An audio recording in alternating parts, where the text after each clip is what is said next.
Aiza vadika. Ity herinandro ity dia Herinandro Voatahy.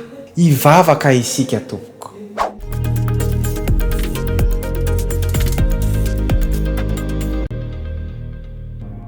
Amin'ity herinandro ity izay fetra rehetra napetraky ny olona sy ny devoly dia potika amin'ny anaran'i Jesosy Kristy.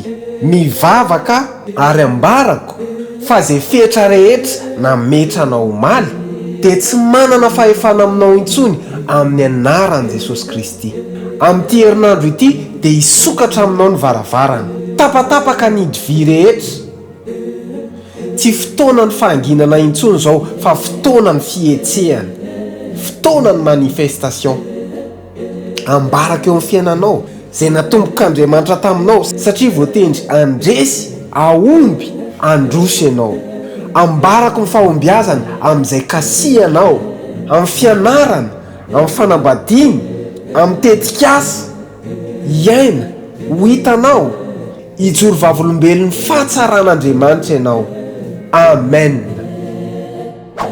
Zarao ny namanao ary ity vidéo ity ary mino aho fa tsy tsahatra hitanao Andriamanitra. Sorato amin'ny commentaire ary hoe ity herinandro ity dia Herinandro Voatahy. Manasa anao isaboana amin'ny pejy tahina mihoatra tompoko.